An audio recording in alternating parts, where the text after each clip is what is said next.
Good morning बच्चों। बच्चों हमने फिजिकल केमिस्ट्री के तीनों चैप्टर क्लियर कर लिए थे बच्चों, राइट। उनके न्यूमेरिकल भी मैंने करा दिए थे आपको, राइट बेटा। आइएगा बच्चों, आज हम लोग क्या पढ़ रहे हैं, इनऑर्गेनिक केमिस्ट्री की फर्स्ट यूनिट को पढ़ने जा रहे हैं, the D and F block elements, right बेटा। वैसे यूनिट फोर्थ है, लेकिन इनऑर्गेनिक केमिस्ट्री की फर्स्ट यूनिट है ये, the D and F block elements. लेकिन बच्चों, जिन बच्चों का 11वीं का बेसिक थोड़ा वीक है, तो उसे इस चैप्टर को पढ़ने में थोड़ी परेशानी आएगी। तो मैं पहले क्या करता हूं बेटा, 30-40 मिनट 11वीं का थोड़ा सा कॉन्सेप्ट क्लियर कराता हूं, तब जाके हम लोग इस चैप्टर को स्टार्ट करेंगे बेटे। आइएगा बच्चों, पहले 11वीं का थोड़ा सा बेसिक क्लियर करते हैं, तब जाके यूनिट 4 को स्टार्ट करेंगे, the D and F block elements को। अब बड़े ध्यान से बच्चों मेरी बात को सुनना है ना बेटा, सुनिए ध्यान से।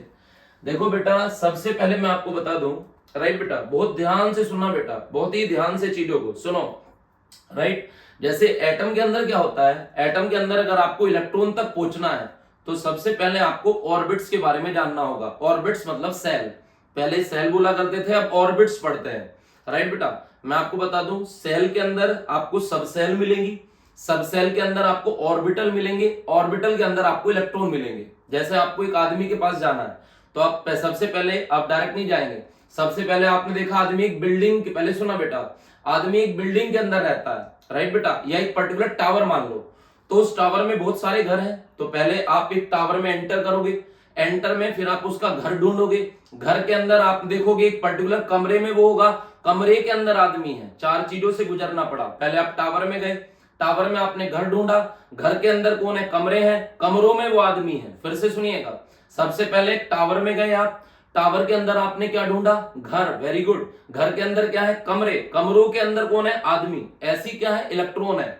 सबसे पहले आप क्या ढूंढेंगे, सेल, सेल में कौन है, सब सेल, सब सेल के अंदर कौन है, ऑर्बिटल, ऑर्बिटल के अंदर कौन है, इलेक्ट्रॉन, वेरी गुड। फिर से बोलिए बच्चों, सबसे पहले हम इलेक्ट्रॉन को ढूंढने के लिए किस में जाएंगे, सेल, यानी कि ऑर्बिट्स में, आजकल ऑर्बिट्स पढ़ते हैं। फिर किस में जाएंगे, सेल के अंदर कौन है, वेरी गुड, सब सेल, सब सेल के अंदर बेटा ऑर्बिटल, और ऑर्बिटल के अंदर इलेक्ट्रॉन। आइएगा, तो पहले मैं कुछ चीजों के बारे में 11वीं की आपको जानकारी दूं, बहुत ध्यान से मेरी बात को सुनना है सर, सुनिएगा यहाँ पे, इधर है ना बेटा, मेरी बात को सुनना सर।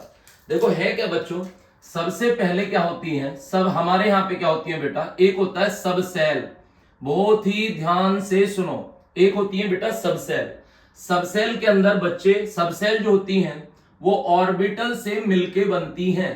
किससे मिलके बनती हैं बेटा, ऑर्बिटल से, बहुत ध्यान से सुनते रहिएगा। और बेटा ऑर्बिटल के अंदर ही कौन रहता है, इलेक्ट्रॉन, ऑर्बिटल के अंदर ही बच्चे इलेक्ट्रॉन रहता है। इलेक्ट्रॉन को ई माइनस से दिखाते हैं, याद रखिएगा बच्चों। मैं फिर से बता दूं, है ना, पहले बेटा सब सेल होती हैं, सब सेल के अंदर ऑर्बिटल होते हैं, ऑर्बिटल के अंदर इलेक्ट्रॉन रहता है, राइट बेटा।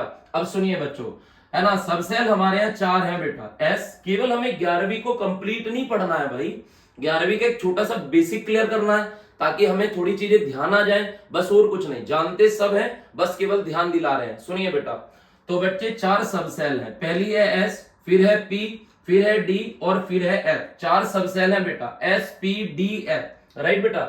एसपीडीएफ सब सेल के अंदर हम ऑर्बिटल की बात करते हैं, तो बेटा ओ से ऑर्बिटल, ओ से ओड नंबर, ऑर्बिटल बेटा हमेशा एक ओड नंबर होता है। पहले सुनिए, फिर से मैं आपको बताता हूं जरा ध्यान से, ओ से ऑर्बिटल बेटा, और ओ से बेटे ओड नंबर, ऑर्बिटल बेटा एक ओड नंबर होता है। और बच्चे यहां पे बड़े ध्यान से, ई से इलेक्ट्रॉन और ई से इवन नंबर, इलेक्ट्रॉन बेटा एक इवन नंबर होता है। जैसे मैं आपको बताऊं, सुनिएगा, एस सब सेल में एक ऑर्बिटल होता है बेटा, पी में बच्चे 3 ऑर्बिटल होते हैं, डी में बेटे 5 ऑर्बिटल होते हैं, एफ में बेटा 7 ऑर्बिटल होते हैं। तो याद रखो बच्चों, एसपीडीएफ सब सेल में अगर ऑर्बिटल की बात की जाए, तो एस सब सेल में बेटा एक ऑर्बिटल, पी में बच्चे 3 ऑर्बिटल, डी में बेटा 5 ऑर्बिटल, एफ में बेटे 7 ऑर्बिटल। एक ऑर्बिटल में बेटा ध्यान रखना, मैं आपको एक चीज बताऊं साहब, इलेक्ट्रॉनिक टाइनी मैग्नेट होता है बेटा, टाइनी मैग्नेट। टाइनी मैग्नेट का मतलब वो मैग्नेट की एक पोल होता है, या तो नॉर्थ होता है या तो साउथ। मान के चलो, अगर इलेक्ट्रॉन नॉर्थ है तो आप ऐसे रिप्रेजेंट करो, अगर साउथ है तो आप ऐसे रिप्रेजेंट करो, है ना। याद रखो, इलेक्ट्रॉनिक टाइनी मैग्नेट की तरह होता है। टाइनी मैग्नेट मतलब मैग्नेट की एक पोल, या तो नॉर्थ होगा या वो साउथ होगा।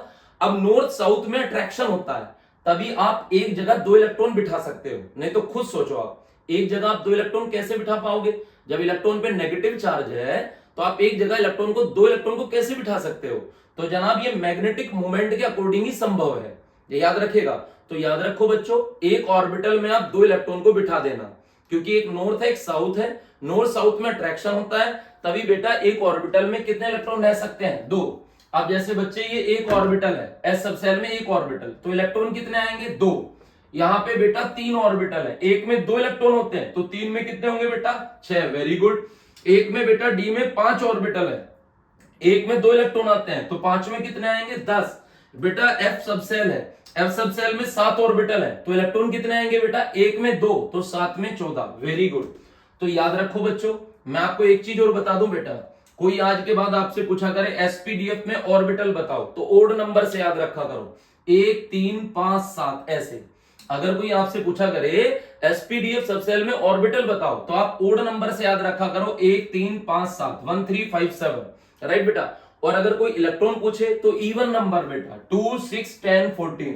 फिर से बताओ बच्चों, एसपीडीएफ सबसेल में ऑर्बिटल बोलिए बच्चों 1 3 5 7, और एसपीडीएफ सबसेल में बच्चों इलेक्ट्रॉन बोलिए 2 6 10 14। ये याद रखना है आपको। एक चीज और बताऊं बेटा, सारे ऑर्बिटल की शेप अलग अलग होती है। जैसे इसकी स्फेरिकल होती है सबसेल की, इसकी डंबेल है, मैं आपको लो शेप बता दूं, ये स्फेरिकल शेप का होता है, ये वाला ऑर्बिटल बेटा डंबेल शेप का होता है, ये वाला ऑर्बिटल बेटे डबल डंबेल शेप का होता है, ये वाला ऑर्बिटल बेटा कॉम्प्लिकेटेड होता है, कॉम्प्लिकेटेड, राइट बेटे। लेकिन बच्चों इनका जो रिप्रेजेंटेशन है, पहले सुनना, इनका जो रिप्रेजेंटेशन है वो केवल एक सिंपल एक ही चीज से रिप्रेजेंट किया जाता है, इसे बॉक्स से। अगर इन्हें रिप्रेजेंट करना हो, कोई कहे एस सबसेल में कितना ऑर्बिटल, तो आप एक बॉक्स बना दो, राइट बेटा। पी सबसेल में कितने ऑर्बिटल, तो आप 3 बॉक्स बना दो। शेप इनकी सबकी अलग अलग है, एस की शेप अलग है, पी की अलग है, डी की अलग है, एफ की अलग है, लेकिन रिप्रेजेंटेशन सबका सेम है, सबको बॉक्स से दिखाते हैं। जैसे एस सबसेल में एक ऑर्बिटल तो एक बॉक्स बना दो, पी में 3 ऑर्बिटल तो 3 बना दो, डी में बेटा 5 ऑर्बिटल तो 5 बॉक्स बना दो ऐसे, डी में बेटा 7 है तो 7 बॉक्स बना दो, 1 2 3 4 5 6 7, ये बन गए 1 2 3 4 5 6 7, 1 2 3 4 5, राइट बेटा। एक चीज और बताऊं बच्चों, है ना, याद रखो एस सबसेल का कोई ओरिएंटेशन नहीं है, इसका कोई नाम मत रखो, लेकिन ये जो पी में 3 ऑर्बिटल है ना बेटा, ये तीनों अलग अलग एक्सिस पे होते हैं। ये वाला होता है बेटा पी एक्स, ये वाला होता है बेटा पी वाई, ये वाला होता है बेटा पी जेड। तो याद रखो बच्चों, ये तीनों ऑर्बिटल अलग अलग एक्सिस पे होते हैं मेरे बच्चों। ये वाला पी एक्स होता है, ये वाला पी वाई होता है, और ये वाला पी जेड होता है। क्या होता है बोलो? P Z. अब यहां सुनो बच्चे, डी सबसेल में कितने ऑर्बिटल हैं? बोलो 5। आपको पता है डी की डंबेल शेप है, अकेला डी ऑर्बिटल 2 एक्सिस पे आता है एक बार के में, है ना। ये डंबेल शेप होती है इसकी, ये 2 एक्सिस पे एक साथ आता है, ये तो सब एक एक एक्सिस पे आएंगे, ये 2 पे आएगा। तो इसकी ओरिएंटेशन ऐसे याद रखनी है, एक्स पहले एक्स वाई ए ऐसे। यहां देखो मैं बोल रहा हूं, पहले आप एक्स वाई जेड लिखा करो, तो पहले को बोलते हैं डी एक्स वाई, यानी कि पहला एक्स वाई एक्सिस पे आता है, दूसरे को बेटा डी वाई जेड, तीसरे को बेटा डी एक्स जेड, ऐसे बोला करो। तो पहला बोलो बच्चों डी एक्स वाई, दूसरा बोलो बेटा डी वाई जेड, तीसरा बोलो बेटे डी एक्स जेड। तो बच्चों ये डी एक्स वाई होता है, ये डी वाई जेड होता है, ये वाला डी एक्स जेड होता है, राइट बेटा। ये दो स्पेशल है, इसका नाम होता है बेटा X square minus Y square, और इसका जेड स्क्वायर। तो याद रखेंगे बेटा, फिर से बोल दीजिएगा, डी के अंदर कितने ऑर्बिटल है? 5। पहला बोलो बच्चों डी एक्स वाई, दूसरा बोलो डी वाई जेड, तीसरा बोलो डी एक्स जेड, ये बोलिए D X square minus Y square और डी जेड स्क्वायर। केवल इन्हीं दोनों के नाम लिखने होते हैं, इनके ओरिएंटेशन नहीं पता है। तो जनाब ध्यान रखो, इनका ओरिएंटेशन भी नहीं पता है, और जनाब एस सबसेल का ओरिएंटेशन नहीं है, स्फेरिकल शेप है इसकी। तो आपको इन्हीं दोनों के नाम याद रखने हैं। तो याद रखो बच्चों, कोई अगर पूछा करे सबसेल कितनी है, तो बोलो 4। बोलो कौन कौन सी है बेटा? S P D F. Very good बेटा। कोई ऑर्बिटल पूछे तो कैसे बताओगे? ओड नंबर, 1 3 5 7, और इलेक्ट्रॉन पूछे तो बेटा 2 6 10 14। तो बच्चों सब बच्चों एक बार बोलो, एस सबसेल में ऑर्बिटल बोलो कितना है? 1। Very good. पी में बोलो बेटा 3, डी में बोलो बेटे 5, एफ में बोलो 7। Very good. एस में इलेक्ट्रॉन बोलो बेटा 2, फिर बोलो पी में बेटा 6, डी में बोलो 10 और एफ में 14। इलेक्ट्रॉन याद रखने हैं सबको, मेरे साथ याद करते रहिएगा, ध्यान रखिएगा साहब। तो याद रखो बेटा, एस सब सेल में इलेक्ट्रॉन बोलिए 2, पी में बोलिए बच्चों 6, डी में बोलिए बच्चों 10, एफ में बोलिए बच्चों 14। अब सुनो मेरी बात जरा ध्यान से साहब, मैं इसे रफ करता हूं, इसे जल्दी जल्दी कॉपी कर लो, एक मिड पेज ले लो, उस मिड पेज पे से कॉपी कर दो, फिर नोट्स के ऊपर ये मिड पेज लगा देना, क्योंकि ये 11वीं का बेसिक है। मैं फिर से बताता हूं, एक मिड पेज लो, मिड पेज पे से सबको कॉपी करते रहो जो बेसिक है, फिर उसे नोट्स पे स्टेपल कर देना बच्चों, ठीक है। हाँ जी, कॉपी कर दीजिएगा इसे। जी साहब, ठीक है बेटा, तो इसे कॉपी कर लिया बेटा। अब सुनिए ध्यान से, अब हम क्या पढ़ते हैं आगे, सुनिए जरा ध्यान देना मेरी बात पे, है ना बेटा। एक एक चीज को बड़े ध्यान से सुनना है, समझना है, ताकि ये चीजें समझ में आए आपको। सुनो बेटा, यहां आ जाइएगा सर। ये बताओ, ये कॉन्सेप्ट अभी क्लियर हुआ?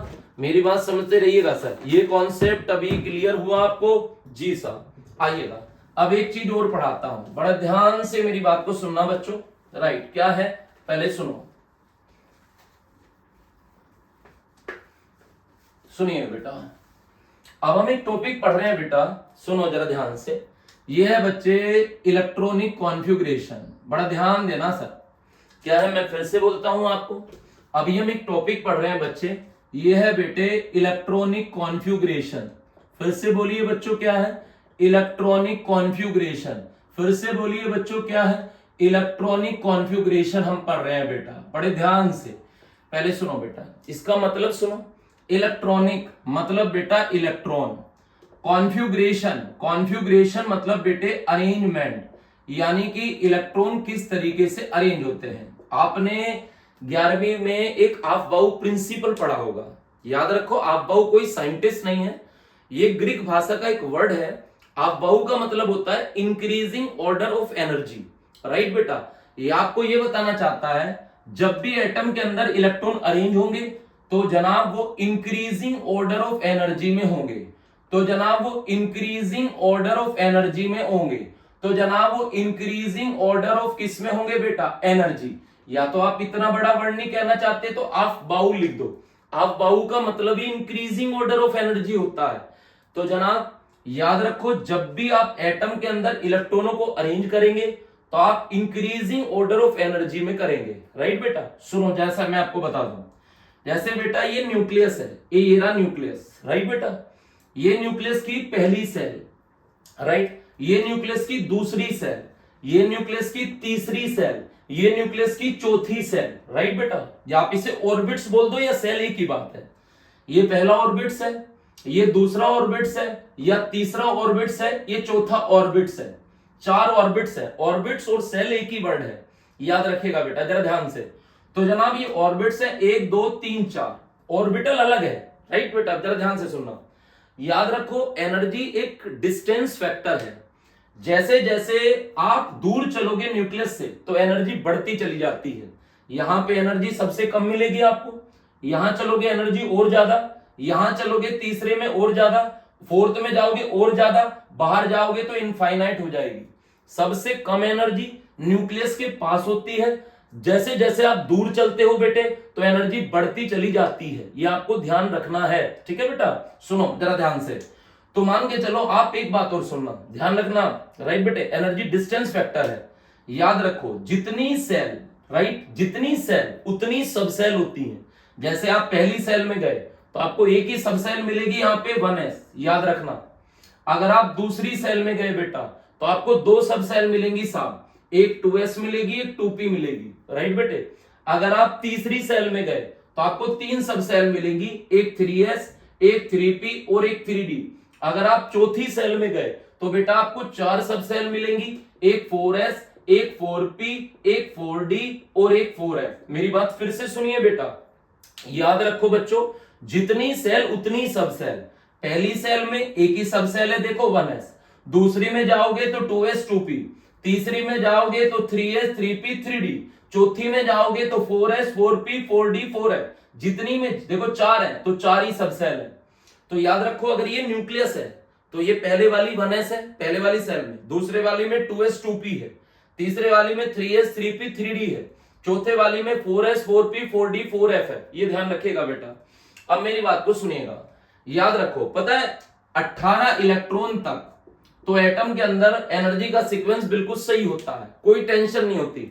अब आपको 18 इलेक्ट्रॉन भरने हैं तो इसकी एनर्जी कम है, इसकी ज्यादा है, इसकी और ज्यादा है, इसकी और ज्यादा है, इसकी और ज्यादा है। यहां तक एनर्जी का सीक्वेंस बिल्कुल सही है। आप 18 इलेक्ट्रॉन भर के देख लो, कोई दिक्कत नहीं है।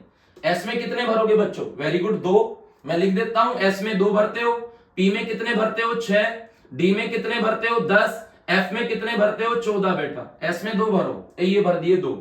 एस में फिर से ऐसा आया, एस में तो 2 ही आएंगे, ये 2 भर दिए। पी में 6, एस में कितने आएंगे? 2, पी में 6। अब गिन लो कितने भर लिया आपने। 2 और 2 4 और 6 10 और 2 12 और 6 18। लेकिन 18 इलेक्ट्रॉनों के बाद ये सीक्वेंस बिगड़ जाता है।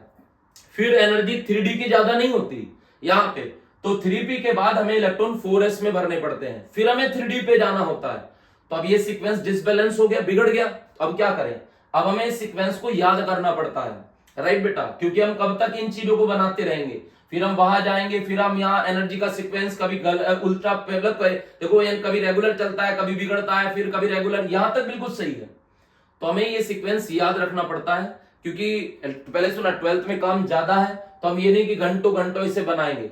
अब हम आइएगा बच्चों, इस सीक्वेंस को याद करेंगे। आओ मेरे साथ, राइट बेटे, बड़े ध्यान से सुनना है और मेरे साथ एक इस सीक्वेंस को आपको याद रखना है ना बेटा? बड़े ध्यान देना सर अब इस बात पे बच्चों, सभी सुनिएगा बेटा। तो अब हम इस सीक्वेंस को याद भी करेंगे, है ना बेटे? आइएगा चालू करते हैं सर, राइट बेटा। तो हम क्या कर रहे हैं, फिर से सुन लीजिएगा।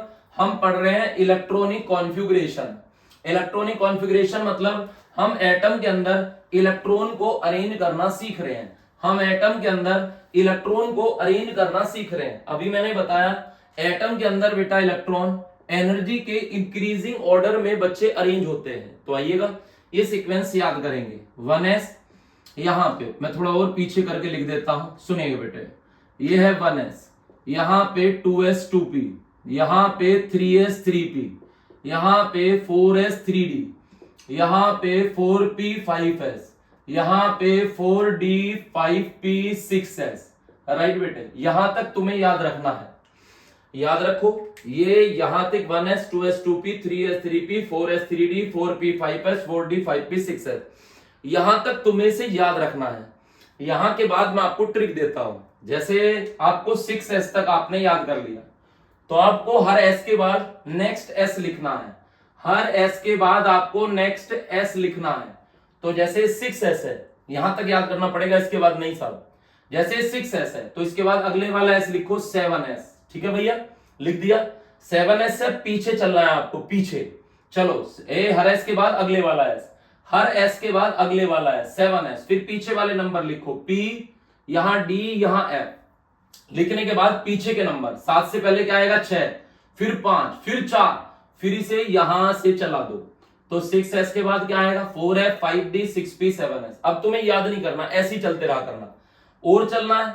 ये पहले मैं फिर से बता रहा हूं, हर s के बाद पहले अगले वाला s लिखो 7s, फिर p d f लिखो, पीछे के नंबर लिखो 6 5 4, राइट बेटा? और इसे ऐसे चला दो और याद करना है। फिर 7s के बाद लिख दो नेक्स्ट s, बार बार ये लिखते रहो। बताओ 7s के बाद क्या आएगा? 8s, राइट बेटा? फिर पीछे के नंबर लिखो p d f, 8 से पहले नंबर लिखो 7, यहां पे बेटा कितना? 6, यहां पे 5, 8 7 6 5, और इसे फिर यहां से चालू कर दो। अब तुम्हें किसी को भी याद करने की कोई आवश्यकता नहीं है, याद रखेगा। अब आपको किसी को भी याद करने की कोई आवश्यकता बेटा नहीं है, ध्यान रखेंगे मेरी बात को। अब आपको याद नहीं करना है इसे, सुनिए जरा ध्यान से। मैंने कहा जी ठीक है, तो आइएगा इतना, लेकिन हमें याद करना पड़ेगा। तो मेरे साथ बार बार बोलिए, याद करिए बच्चों इसे। चलो बोलते हैं, बोलो 1s, वेरी गुड, बोलते रहना नहीं तो याद नहीं होगा, पहले बता रहा हूं। 1s 2s 2p, very good, बोलते रहो। मेरे पहले मेरे से बाद में बोलो। 1s 2s 2p 3s 3p 4s 3d 4p 5s, है ना बेटा? फिर से बोलिए 1s 2s 2p 3s 3p 4s 3d 4p 5s 4d 5p 6s। फिर से, है ना बेटा? मेरे साथ प्लीज याद करिए इसे, बोलिए 1s 2s 2p 3s 3p 4s 3d 4p 5s 4d 5p 6s। फिर से बोलिए बच्चों 1s 2s 2p 3s 3p 4s 3d 4p 5s 4d 5p 6s। फिर से बोलिए बच्चों 1s 2s 2p 3s 3p 4s3d 4p 5s 4d 5p 6s, 3 बार और बोलिए 1s 2s 2p 3s 3p 4s 3d 4p 5s 4d 5p 6s। फिर से बोलिए बच्चों 1s 2s 2p 3s 3p 4s 3d 4p 5s 4d 5p 6s। Right बेटा, याद हुआ? Last एक बार और बोलो 1s 2s 2p 3s 3p 4s 3d 4p 5s 4d 5p 6s। Very good, शाबाश बेटा, शाबाश। याद हो गया सबको? अगर याद हो गया तभी आगे चलना, नहीं तो चलना मत बिल्कुल भी। सुनिए साहब, तो हम लोगों ने ये सीक्वेंस याद कर लिया बेटा। अब हम लोग क्या करेंगे, देखो इलेक्ट्रॉन अरेंज करके देखते हैं। जैसे हमने करना है 21 स्कैंडियम। चलो जी, अब याद हो गया, याद होने का बेनिफिट ही तो है ही। अब जरा देखो 1s 2s 2p 3s 3p 4s 3d। अब इलेक्ट्रॉन भरो, 21 इलेक्ट्रॉन भरने हैं। लास्ट वाली में वो भरे जाएंगे जितने बच गए। चलो 21 भरो। s में कितने भरोगे? 2, शाबाश। s में 2, फिर बोलो p में 6, s में कितने भरोगे? 2, p में बोलो कितने भरोगे? 6, s में कितने भरोगे? 2। पहले गिन लो भैया, 2 और 2 4, 4 6 10, 2 12, 6 18, 2 20 हो गए। अब हमारे पास 21 इलेक्ट्रॉन है, 20 हमने भर दिए, एक बच रहा है। डी में आते 10 है लेकिन बच एक रहा, तो हम एक ही भरेंगे। वेरी गुड बेटा, शाबाश। और निकालो जनाब, यहां पे 30 जिंक निकालो सब। वेरी गुड, अपने आप निकाल के दिखाओ मुझे। 30 जिंक को निकाल के दिखाओ, जल्दी निकालिए। 30 जिंक निकालेंगे सभी बच्चे, 30 जिंक निकाल दो फास्ट। 30 जिंक निकाल दो सभी बच्चे, निकालिए 30 जिंक। कैसे निकाल रहे हो जल्दी?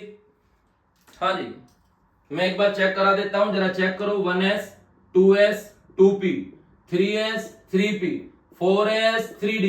ए यहां पे चेक करिए, 2 2 4 6 10 12 6 18 2 20 10 30। किस किस का सही है? जी साहब, वेरी गुड बच्चों, बहुत बढ़िया, शाबाश, वेरी गुड। आ जाएगा।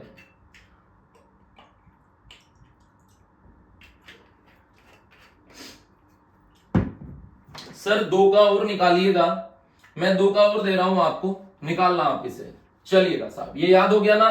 अब इसे मैं रफ कर रहा हूं, याद रखिएगा सर। यहां पे मेन चीजें हैं ये 11वीं की जो हमें सीखनी है। ये सबसे पहले आप निकालेंगे, निकालिए आप, निकालो 35 ब्रोमीन, सभी बच्चे निकालिएगा। और 50 टिन, ये निकाल के दिखाओ। 35 ब्रोमीन निकालिए, 50 SN निकालिएगा सभी बच्चे। पहले 35 ब्रोमीन निकाल दो। निकाल दिया? वेरी गुड, चेक करो एक बार। 1s 2s 2p 3s 3p 4s 3d 4p। देखो याद करने का ये बेनिफिट होता है। 35 इलेक्ट्रॉन भरने, s में 2, यहां 2, p में 6, s में 2, p में 6, s में 2, d में 10। याद करो, 2 2 4 6 10 12 6 18 2 20 10 30, 35 है जनाब, 5 बच रहे हैं बस, तो यहां 5 भर दो। शाबाश, किस किस का सही है? वेरी गुड बेटे, बहुत बढ़िया। 50 टिन को और चेक कर लो बेटा। 1s 2s 2p 3s 3p 4s 3d 4p 5s 4d। Very good, आधे बच्चों ने बता दिया है सर 5p तक आएगा। वेरी गुड, बहुत बढ़िया है सर। चलो 50 इलेक्ट्रॉन भरिए सर। 2 2 2 4 6 10 12 6 18 2 20 30 36 2 38 10 कितना हो जाएगा? 48 और 2 50। Very good. ये बताओ, ये कॉन्फ़िगरेशन समझ में आया? वेरी गुड बच्चों। आज बच्चों हमने ये कॉन्फ़िगरेशन की एक्सपेंडेड फॉर्म सीखी है। अब हम कॉन्फ़िगरेशन को नोबल गैस की टर्म्स में निकालना सीखेंगे बच्चों। हमें वही लिखना है, याद रखिएगा। तो ये वाला कॉन्फ़िगरेशन सभी बच्चों को आ गया है। अब हम चलते हैं जनाब आगे की तरफ। केवल 11वीं का बेसिक पढ़ाया जा रहा है, बार बार समझा रहा हूं। अभी कोई चैप्टर चालू नहीं किया गया है। 11वीं का केवल बेसिक पढ़ रहे हैं थोड़ा सा, ताकि हमें चीजें याद रहें। आइएगा साहब, अब हम क्या करेंगे बच्चों, आज हम एक नया टॉपिक पढ़ने जा रहे हैं इसी के अंदर, इलेक्ट्रॉनिक कॉन्फ़िगरेशन। हेडिंग डालो बच्चों, इलेक्ट्रॉनिक कॉन्फ़िगरेशन। हेडिंग डालिए बच्चों, electronic configuration in terms of noble gas, in terms of noble gas, in terms of noble gas. मैं एक बार चेक कर लूं जरा, सही आ रहा है, क्लियर आ रहा है कि नहीं। तो बच्चों हमने एक हेडिंग डाली है, electronic configuration in terms of क्या बेटा? Noble gas. तो आज हम नोबल गैस की टर्म्स में बेटा क्या सीख रहे हैं? बोलो, इलेक्ट्रॉनिक कॉन्फ़िगरेशन। आइएगा बच्चों यहाँ पे समझते हैं, देखते हैं, जरा ध्यान से सुनिए मेरी बात को, ध्यान देना। तो वास्तव में क्या है, इसके लिए आपको क्या करना पड़ेगा, आज हम इलेक्ट्रॉनिक कॉन्फ़िगरेशन को नोबल गैस की टर्म्स में सीखेंगे। तो बच्चों हमें इसके लिए क्या करना है, हमें इसके लिए सबसे पहले राइट नोबल गैस को याद रखना पड़ेगा। तो आइएगा हम पहले कुछ नोबल गैसेस को याद रखते हैं। या राइट यहां मैं लिख रहा हूं सर, बहुत ध्यान से, नोबल गैस कौन कौन सी है बेटा, हीलियम, यहां नियॉन, यहां आर्गन, यहां क्रिप्टॉन, यहां बेटा जिनॉन, यहां रेडॉन। राइट बेटा, तो ये नोबल गैस है साहब, helium, neon, argon, krypton, xenon, radon. Right बेटा, एक दो बार मैं इसका नाम भी लिख दूं सर, कौन सी गैस है ये, हीलियम, यहां पे बेटा ये है कौन सी बच्चे, नियॉन, ये है बेटा आर्गन, आर्गन, ये है बेटा क्रिप्टॉन, ये बच्चों क्रिप्टॉन है, ये कौन सी है बेटा, जिनॉन, ये है बेटा रेडॉन, ये रेडॉन है। एक नई नोबल गैस भी आई है, ये 2016 में आई है, यूरे ने इसे रिसर्च किया, यूरे नाम के साइंटिस्ट, यूरे ओगेनिशियम, उन्हीं के नाम पे इनका सिंबल है ओजी। राइट बेटा, नाम पे भी उन्हीं के नाम पे है ओगेनिशियम, इस नोबल गैस को ओगेनिशियम पढ़ते हैं। ये पीरियोडिक टेबल का लास्ट एलिमेंट है, आपको पता है पीरियोडिक टेबल में 118 एलिमेंट है, तो जनाब इसका एटॉमिक नंबर 118 ही है। राइट बेटा, पर आपको इतना स्टडी नहीं करना, आपको रेडॉन तक याद रखनी है ये। तो बच्चों एक बार नोबल गैस बोलेंगे मेरे साथ, हीलियम, हमें ये याद रखनी पड़ेगी, helium, neon, argon, krypton, xenon, radon. एक बार और बोलिए बच्चों, helium, neon, argon, krypton, xenon, radon. फिर से बोलो बच्चों, helium, neon, argon, krypton, xenon, radon. एक बार फिर से बोलिए, helium, neon, argon, krypton, xenon, radon. तो बच्चों ये नोबल गैस है, मैं इनका एटॉमिक नंबर और याद करा दूं, आप इन्हें याद मत करना, हीलियम का याद रखना केवल 2, बाकी में 8, 8, 18, 18, 32, 32 ये नंबर जोड़ देना। एक बार फिर से बोलिएगा कौन कौन से नंबर हैं बच्चों, यहां पे जरा ध्यान से मेरी बात को सुनना है ना बेटे, कौन कौन से नंबर हैं जरा बोलिएगा। सबसे पहले मैंने आपको बोला केवल आपको एटॉमिक नंबर, एक मिनट रुकिए सर, सुनो बच्चों, केवल आपको एटॉमिक नंबर जो याद रखना है केवल वो हीलियम का याद रखना है, केवल हीलियम का, बाकी में ये नंबर जोड़ते चले जाना। 2 में 8 जोड़ दो 10, 10 में 8 जोड़ दो 18, 18 में 18 जोड़ो 36, में 18 जोड़ो 54, में 32 जोड़ो 86, में 32 जोड़ो 118। तो अब तुम्हें नोबल गैस एटॉमिक नंबर के साथ याद रखनी है, आओ मेरे साथ बोलिए, helium 2, very good, neon 10, argon 18, krypton 36, xenon 54, radon 86। याद रखते रहेगा, हीलियम है 2, नियॉन कितना है 10, आर्गन है 18, क्रिप्टॉन कितना है 36, जिनॉन कितना है 54, रेडॉन कितना है 86। तो याद रखेंगे ऐसे, कैसे याद कर लो, हिंदी में इंग्लिश जिसमें मन करे आपका। तो helium 2, neon 10, argon 18, krypton 36, xenon 54, radon 86। फिर से बोलिए, helium 2, neon 10, argon 18, krypton 36, xenon 54, radon 86। बोलते रहिएगा, helium 2, neon 10, argon 18, krypton 36, xenon 54, radon 86। याद हो गई भाई। एक तो आप इनके एटॉमिक नंबर आपको याद रखने हैं। फिर से बोलिए, हीलियम का 2 है, वेरी गुड, नियॉन का 10, आर्गन का 18, क्रिप्टॉन का 36, जिनॉन का 54, रेडॉन का 86। एक चीज और याद रखनी है सर, इनका एरिया कहां तक है ये तुम्हें याद रखना है। सुनो बेटा, देखो जो हीलियम का इनकी एक विशेषता है, ये इनका एरिया एक पर्टिकुलर एस सबसेल से पहले खत्म हो जाता है। इनका एरिया एक पर्टिकुलर एस सबसेल से पहले खत्म हो जाता है। जैसे मैं आपको बताऊं, हीलियम का एरिया 2s सबसेल से पहले खत्म, इसका 3s से पहले खत्म, इसका 4s से पहले खत्म, इसका 5s से पहले खत्म, इसका 6s से पहले खत्म, इसका 7s से पहले खत्म, इसका 8s से पहले खत्म। याद रखो, हीलियम का एरिया किससे पहले खत्म हो जाता है, बोलो 2s, वेरी गुड, नियॉन का बोलो 3s, आर्गन का 4s, क्रिप्टॉन का 5s, जिनॉन का 6s, रेडॉन का 7 है और ओजी का 8s। राइट बेटा, मैं आपको प्रूफ दे रहा हूं, हीलियम को और नियॉन को चेक करा देता हूं। हीलियम को चेक करो, 2 है एटॉमिक नंबर, 1s 2s, तो हीलियम में 2 इलेक्ट्रॉन है, तो देखो हीलियम का एरिया 2s से पहले खत्म हो गया। राइट, नियॉन को और चेक कर लो, नियोन 10 है साहब, एक बार चेक करो 1s 2s 2p, तो जनाब 2 2 4 और 6 10, राइट बेटा 1s 2s 2p 3s। अब आप ये चेक करो 10 है नियोन, नियोन का एरिया देखो 3s से पहले खत्म हो गया कि नहीं हो गया? तो ये चीजें तुम्हें ध्यान रखनी है। तो मेरे साथ मिलके दो चीजों को अभी याद करिएगा, लर्न करिएगा मेरे साथ मिलके दो चीजों को। पहले इनके एटॉमिक नंबर, हीलियम का 2, नियोन का 10, आर्गन का 18, क्रिप्टोन का 36, जिनोन का 54, रेडोन का 86। फिर इनके याद रखो ये किससे पहले खत्म हो जाती है? हीलियम 2s से पहले खत्म, नियोन 3s से पहले खत्म, आर्गन 4s से पहले, क्रिप्टोन 5s से पहले, जिनोन 6s से पहले, रेडोन 7s से पहले खत्म हो जाती है। ठीक है बेटे, आओ अब मैं आपको एक एग्जांपल देकर दिखाता हूं। अब आप नोटिस करना मैं कैसे निकाल रहा हूं। जैसे 11 सोडियम है, तो आपको क्या करना है? आपको सबसे पहले 11 सोडियम से छोटी नोबल गैस ढूंढनी है। आपको सबसे पहले 11 सोडियम से छोटी नोबल गैस ढूंढनी है। जैसे मैं ढूंढ रहा हूं हीलियम 2, नियोन 10, आर्गन 18, आर्गन तो 18 है, तो इससे छोटा कौन है? नियोन। Very good. तो आपको नियोन को स्क्वायर ब्रैकेट में लिखना है ऐसे, नियोन ऊपर उसका एटॉमिक नंबर 10 लिख दोगे।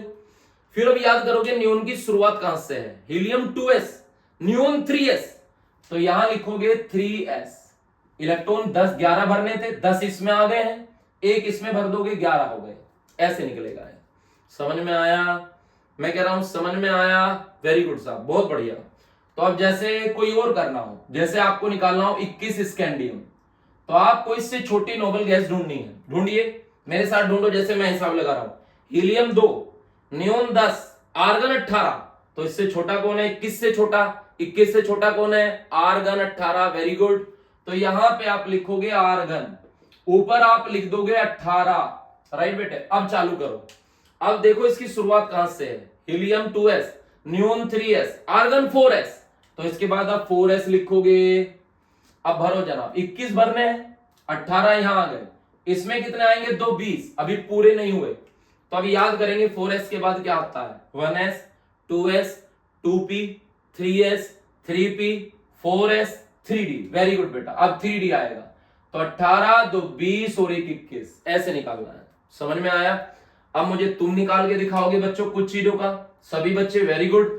जैसे मुझे निकालो 26 आयरन का निकालो सभी बच्चे, 35 ब्रोमीन का निकालो सभी बच्चे, और जनाब 50 टीन का। पहले से कॉपी कर लेना, पहले से सारे को कॉपी करो, फिर इन तीनों के निकाल के दिखाओ जल्दी से, फास्ट। जल्दी निकालेंगे सभी बच्चे। हमने इलेक्ट्रॉनिक कॉन्फ़िगरेशन बेटा नोबल गैस की टर्म्स में सीख लिया है। आज हम बच्चों फिर से बता रहा हूं क्या सीख रहे हैं? इलेक्ट्रॉनिक कॉन्फ़िगरेशन, वो भी किसकी टर्म्स में बेटा? Noble gas. जल्दी करिए।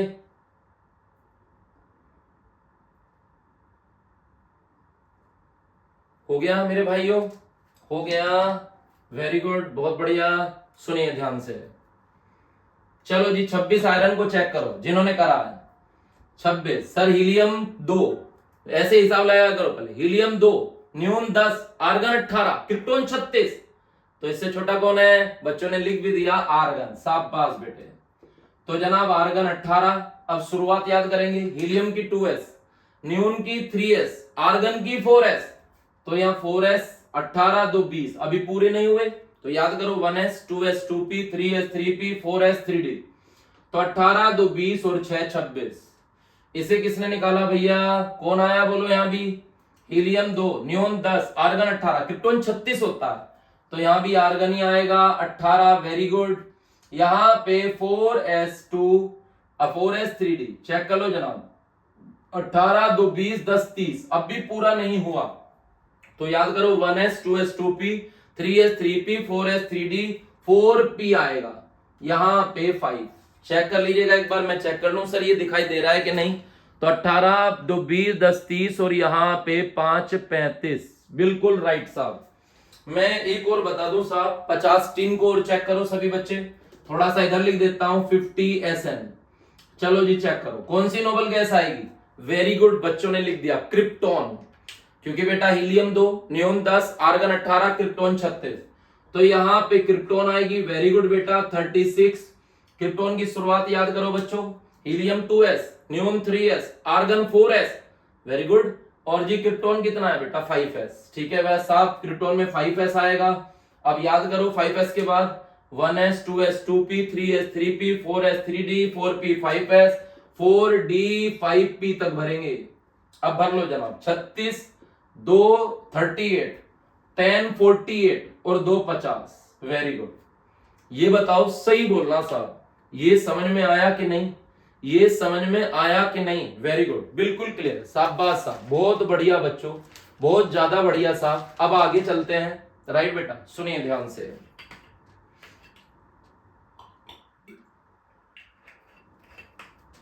सुनो भैया, ध्यान देना साहब।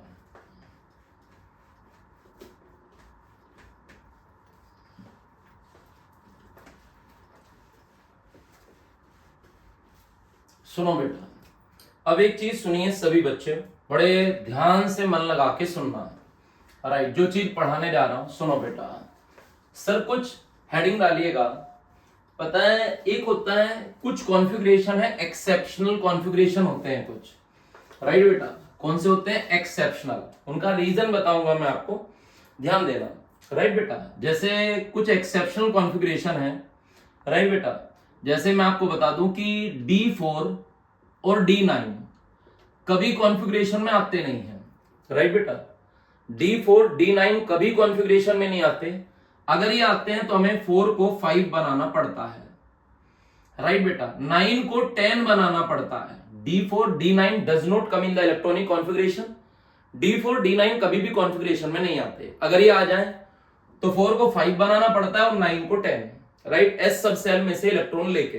राइट बेटा, मैं पहले आपको बता दूं जरा ध्यान, फिर इसका रीजन भी दूंगा मैं आपको। पहले आप हेडिंग डालिएगा एक्सेप्शनल कॉन्फ़िगरेशन। हेडिंग डालो एक्सेप्शनल कॉन्फ़िगरेशन। हेडिंग डालिएगा एक्सेप्शनल कॉन्फ़िगरेशन। राइट बेटा, सुनिएगा। तो याद रखो एक्सेप्शनल क्या क्या है मैं आपको बता दूं, लिख लेना पहले आप बात।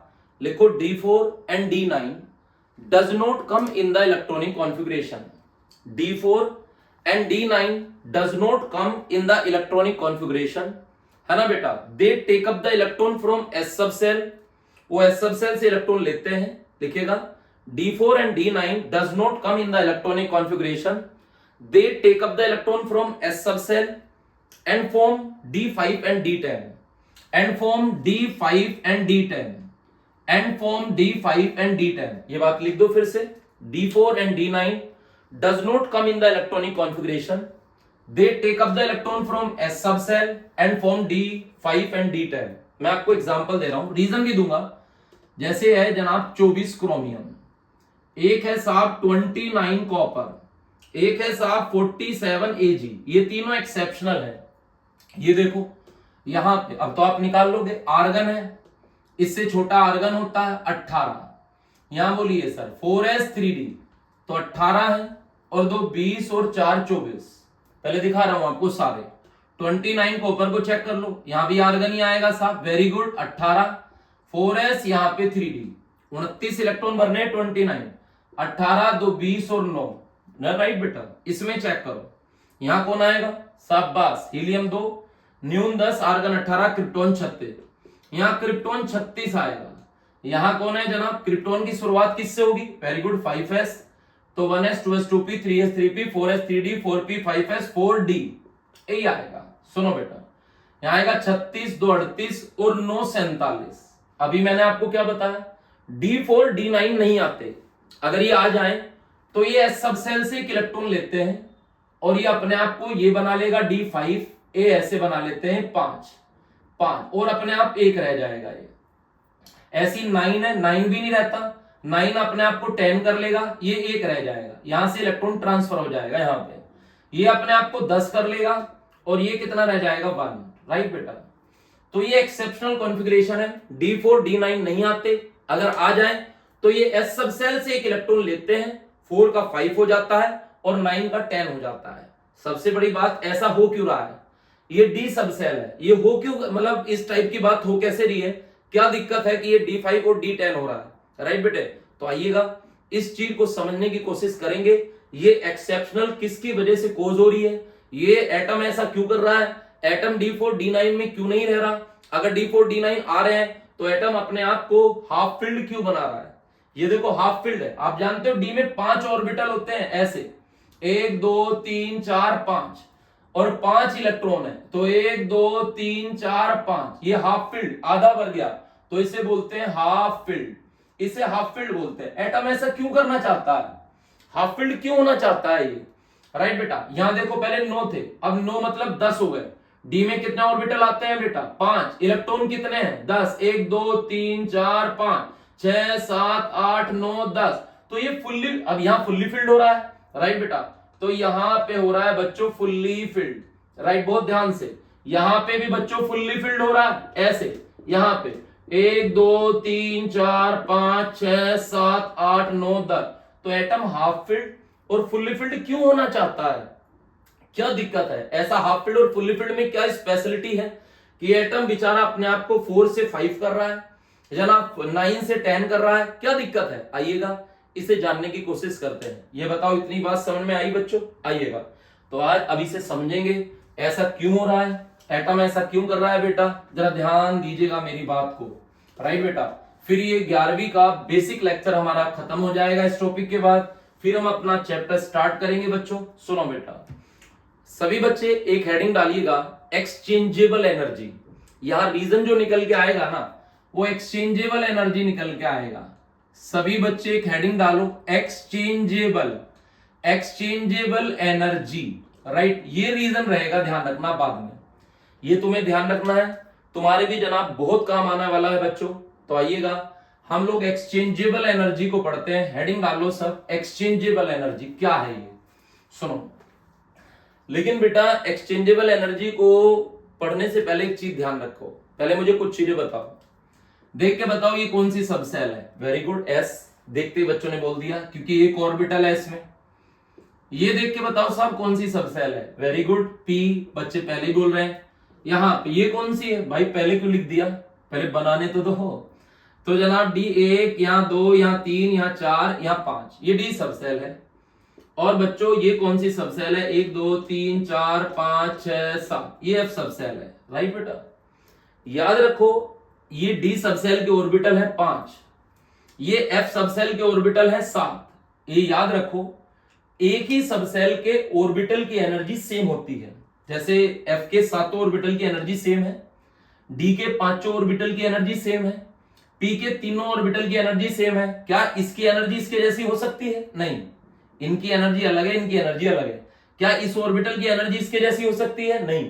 क्या इनकी सेम हो सकती है, वेरी गुड, यस, क्योंकि ये एक ही सब सेल के ऑर्बिटल है, तो एक ही सब सेल के ऑर्बिटलों की बेटा एनर्जी सेम होती है, इन 5 की सेम, 7 की सेम, इन तीनों की सेम।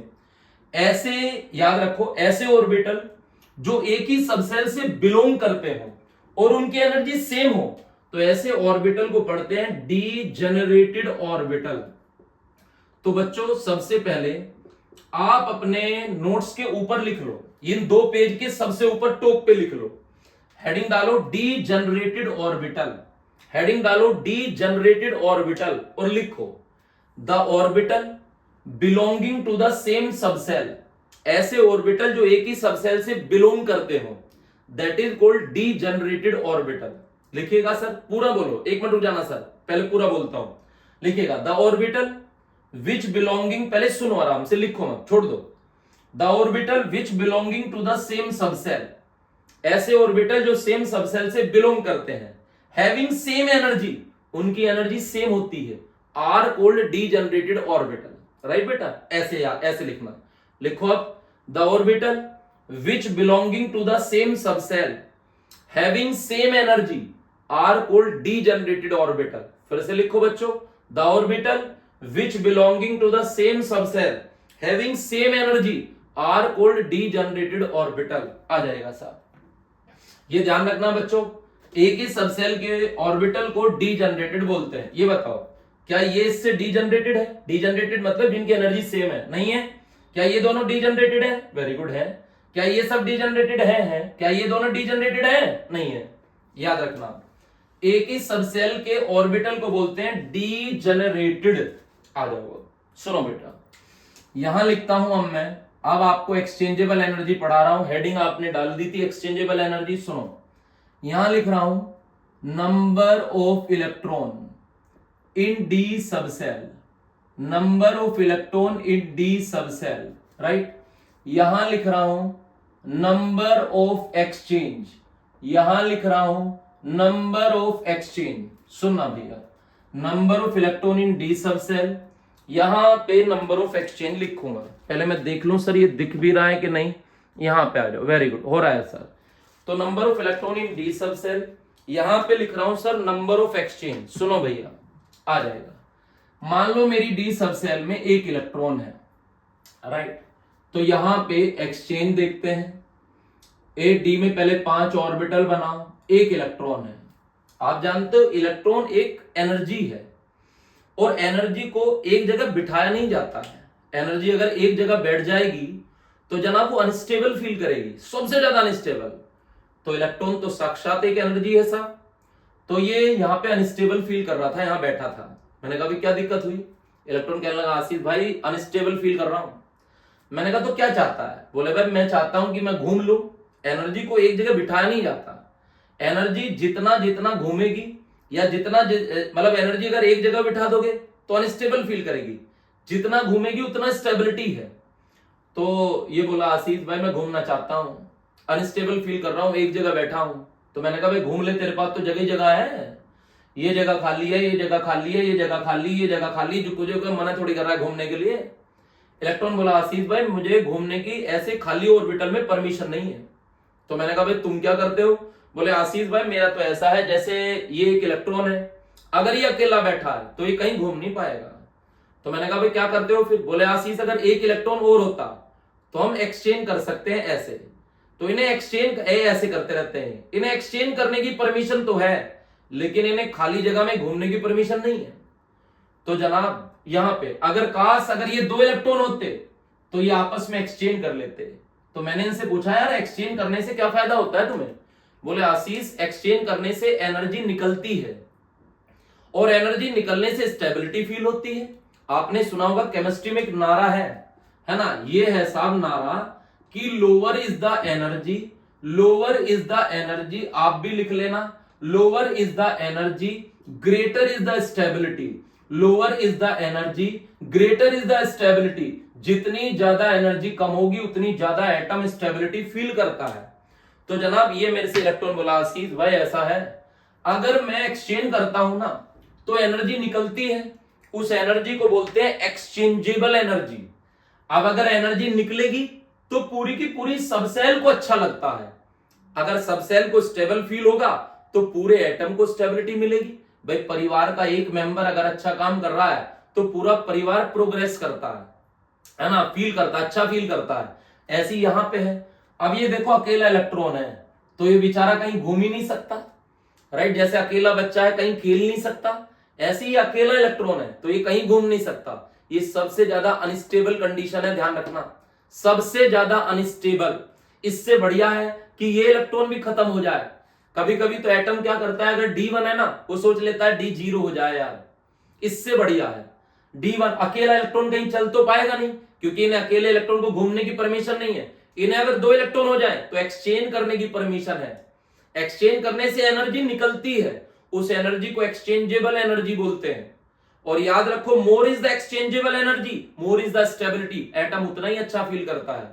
तो यहां पे जनाब अगर मैं चेक करूं नंबर ऑफ एक्सचेंज, यहां पे नंबर ऑफ एक्सचेंज कितने हैं? 0 एक्सचेंज है। एटम सबसे ज्यादा क्या फील कर रहा है? यहां पे अनस्टेबल एटम फील कर रहा है, सबसे ज्यादा अनस्टेबल। यहां पे अगर काश यहां पे 2 इलेक्ट्रॉन होते, कितने इलेक्ट्रॉन होते? 2। ए यहां पे ये रे साहब 2 इलेक्ट्रॉन अगर होते तो अब देखो इतना बेनिफिट होता 1 2। तो ये इससे एक्सचेंज करता है ऐसे, पीछे वाला एक्सचेंज नहीं गिना जाएगा, ये एक्सचेंज करता आगे तो ये पीछे चला जाता, आगे वाले एक्सचेंज गिने जाएंगे केवल। तो यहां पे नंबर ऑफ एक्सचेंज 1 हुआ। एटम को थोड़ा स्टेबल फील हुआ, जब इलेक्ट्रॉन ने जंप किया तो एनर्जी निकली, एक्सचेंजेबल एनर्जी निकली। इस एनर्जी को बोलते हैं, जब इलेक्ट्रॉन एक्सचेंज करते हैं ना तो इससे जो एनर्जी निकलती है इसे बोलते हैं एक्सचेंजेबल एनर्जी। और जितनी ज्यादा एक्सचेंजेबल एनर्जी होती है उतना ज्यादा एटम स्टेबल फील करता है। तो यहां पे एक बार एक्सचेंज किया इसने तो एक्सचेंजेबल एनर्जी 1 है, एटम को थोड़ा क्या फील हुआ? स्टेबल फील हुआ। आप एक बात देख रहे हैं, जैसे जैसे सबसेल में इलेक्ट्रॉन बढ़ रहे हैं तो एटम को अच्छा फील होता है। अब यहां पे देखो, अगर इलेक्ट्रॉन 3 होते, काश अगर इलेक्ट्रॉन 3 हो जाते तो अब देखो एक्सचेंज कितने बढ़े, 1 2 3। अब पहले पहले बच्चे का एक्सचेंज देखो, पहले इलेक्ट्रॉन का एक एक्सचेंज, यहां पे देखो 2 एक्सचेंज, कितने एक्सचेंज हो गए 2। पहले वाला 2 एक्सचेंज कर सकता है, पीछे वाले एक्सचेंज नहीं गिने जाते हैं, राइट। पहले वाला 2 एक्सचेंज कर सकता है। अब इससे अगले वाले को चेक करो, ये पीछे वाले से एक्सचेंज नहीं कर सकते, तुम ध्यान रखना, आगे वालों से कर सकते हो। तो पहले वाला इससे भी करेगा, इससे भी करेगा, दूसरे वाला केवल इससे करेगा, तीसरे वाला किससे करेगा, आगे इलेक्ट्रॉन ही नहीं है। तो टोटल एक्सचेंज कितने हुए 3, तो यानी कि 3 एक्सचेंज। एटम को स्टेबिलिटी बढ़ने लगी, एटम की स्टेबिलिटी बढ़ने लगी। अब एटम और भी अच्छा फील कर रहा है, राइट बेटा, और भी बेस्ट फील करने लगा एटम।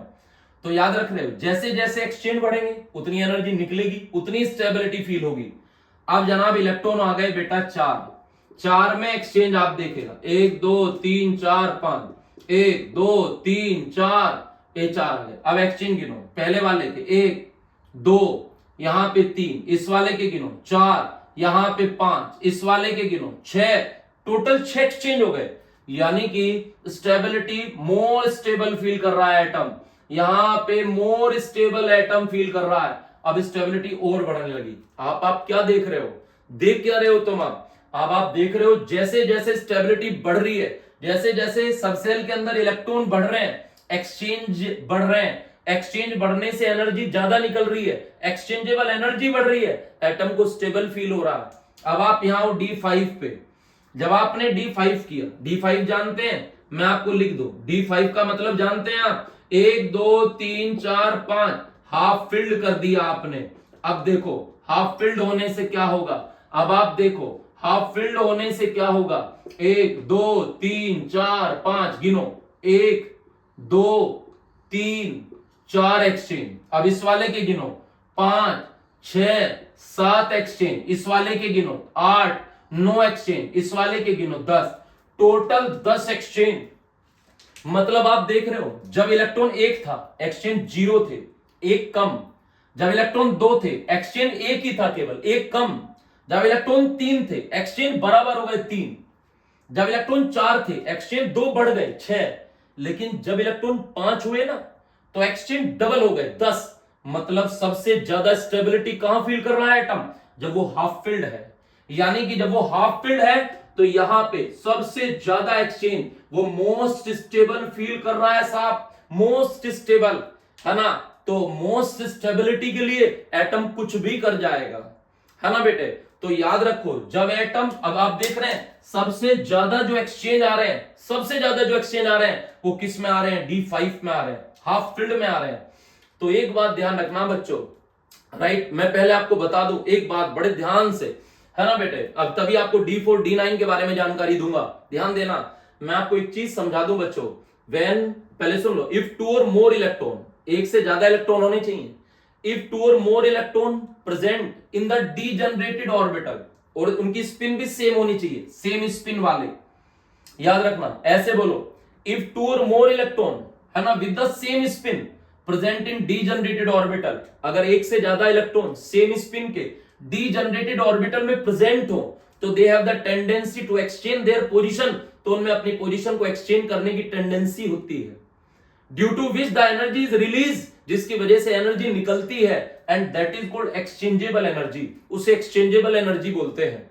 फिर से सुनो बच्चों, मैं क्या कह रहा हूं, मैं कह रहा हूं जरा ध्यान से, इफ 2 और more electron present in the degenerated orbital, अगर एक से ज्यादा इलेक्ट्रॉन डीजनरेटेड ऑर्बिटल में प्रेजेंट हैं तो they have the tendency to exchange their position, तो उनमें अपनी पोजीशन को एक्सचेंज करने की क्या होती है, टेंडेंसी, ड्यू टू विच, जिसकी वजह से द एनर्जी इज रिलीज, है ना बेटा, that is called exchangeable energy, है ना बेटे। और एक चीज और सुनना, more is the exchangeable energy, more is the stability, उतनी ज्यादा स्टेबिलिटी मिलती है आपको। और एक बात और सुन लो साहब, ये कॉपी कर लिया आपने को, है ना, पहले आप कॉपी करो, फिर मैं आपको एक और चीज बता रहा हूं, पहले आप लिखो इसके अंदर, जहां आपने एक्सचेंजेबल एनर्जी लिखी वहां लिखो एक टॉपिक, लिखेगा, लिखो सर, इफ 2 और मोर इलेक्ट्रॉन, लिखो, इफ 2 और more electron with the same spin present in degenerated orbital, if 2 or more electron with the same spin present in degenerated orbital, लिखिएगा present in degenerated orbital, comma लगाओ, लिखिएगा these electron tends to exchange their position, these electron tends to exchange their position, these electron tends to exchange their position, तो उनमें अपनी position को exchange करने की क्या होती है, टेंडेंसी, लिखो बेटा, and the energy is released due to this exchange, and the energy is released due to this exchange, and the energy is released due to this exchange is called exchangeable energy, is called exchangeable energy, is called exchangeable energy. Next point बना के लिखो, ऐसे point बनाओ और लिखो, more is the exchangeable energy, more is the stability, more is the exchangeable energy, more is the stability. इसे उतार दो, जल्दी उतारिएगा, बस 2 मिनट 3 मिनट का काम रह गया था, जल्दी उतार दो.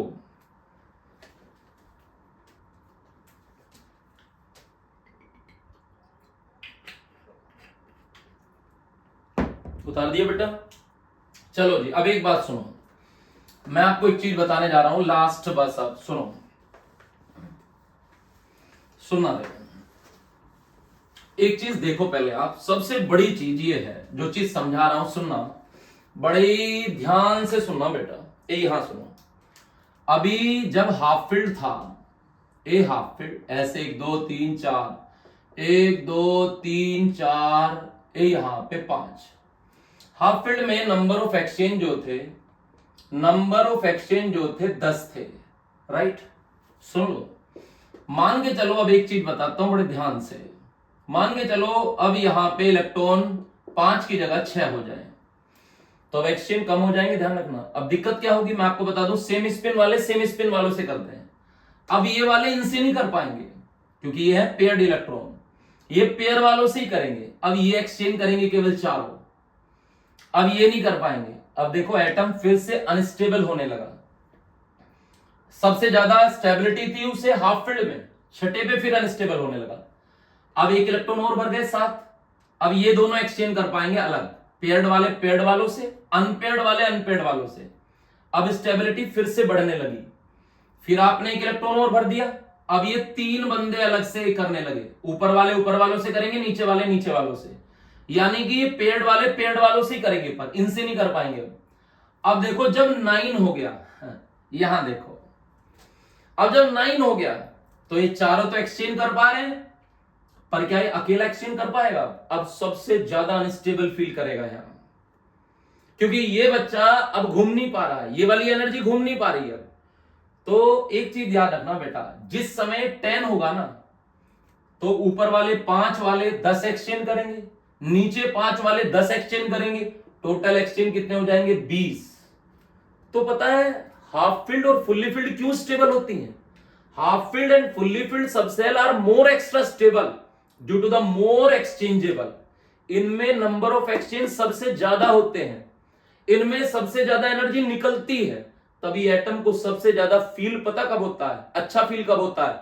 जब वो या तो हाफ फील्ड होता है या क्या होता है, फुल्ली फील्ड होता है. तो बच्चों याद रखना, half filled subshell and fully filled subshell are more extra stable due to the more exchangeable energy. लिख दो इस बात को, सब बच्चे नोट कर दो, लिखो, in case of half filled and fully filled subshell the number of exchange is maximum. In case of half filled and fully filled subcell the number of exchange is maximum, right beta? So half filled and fully filled subcell are more extra stable, so half filled and fully filled subcell are more extra stable, so half filled and fully filled subcell are more extra क्या बेटा, stable. ये ध्यान रखना बच्चों. अब सुनो मेरी बात, अब एक बात देखो, ये आपका 24 क्रोमियम था, ये आर्गन था, ये 4s1 था, और ये 4s2 3d4. अब ये 5 कैसे हुआ होगा? एक बात देखो, एटम को पता है यार ये d4 है, यहां तुझे एक्सचेंज मिल रहे हैं 6. अगर तूने एक इलेक्ट्रॉन लेके एक इलेक्ट्रॉन जंप करा दिया, बोलो क्या करा दिया? जंप. जंप में सिर्फ एनर्जी चाहिए, तो एटम को एनर्जी से अनस्टेबल फील होगा. याद रखना, जो वो जंप कराएगा तो उसे अच्छा नहीं लगेगा, उस समय एनर्जी यूज करता है. तो जनाब अब उसने सोचा यार अगर मैं जंप करूंगा तो एनर्जी यूज करूंगा, मुझे अनस्टेबल फील होगा। लेकिन अगर गलती से मैंने एक बार एक्सचेंज, मान के चलो मेरा 1 रुपए का कहीं नुकसान हो गया और 1 रुपए का नुकसान होने से मुझे 10 रुपए का फायदा हो रहा है, तो मैं नुकसान 1 रुपए का करूं कि नहीं करूं, मैं ये पूछ रहा हूं। वेरी गुड, करो। तो वैसे ही एटम को बताया कि अगर तूने एक इलेक्ट्रॉन यहां जंप कराया तो नुकसान तो होगा क्योंकि एनर्जी लेनी पड़ेगी जंप कराने के लिए। लेकिन अगर ये एक बार 1 से 5 हो गया ना, तो जनाब 10 गुना एनर्जी क्या होगी, रिलीज होगी। तो जनाब इसीलिए एटम क्या करता है, पहले सुन लो, 4 को 5 करता है, 9 को 10। केवल एक इलेक्ट्रॉन जंप करा सकते हो, ये नहीं कि तुम 10 करा दोगे जंप, केवल एक। ऐसे तो तुम 3 को भी 5 बना दोगे, नहीं भाई, केवल 4 को 5 और 9 को 10, एक इलेक्ट्रॉन जंप कराओगे, इससे ज्यादा नहीं। और यहां भी पता क्यों रिस्क ले रहा है, क्योंकि एनर्जी डबल हो रही है और कहीं रिस्क नहीं लेगा ये। इसीलिए बच्चों D4 D9 नहीं रहते हैं, 4 से एटम 5 बनाता है क्योंकि 1 रुपए का नुकसान करके 10 गुने का फायदा उठाता है वो, और 9 से क्या बनाता है बेटा, 10। तो बच्चों हमारा बेसिक लेक्चर खत्म हो गया है ना। कल से हम अपना जनाब the D and F block the D and F block को स्टार्ट करेंगे बेटा। आप इसे अच्छे से तैयार कर लेना बच्चों, है ना। वेरी गुड बेटा, ऑल द बेस्ट बेटा।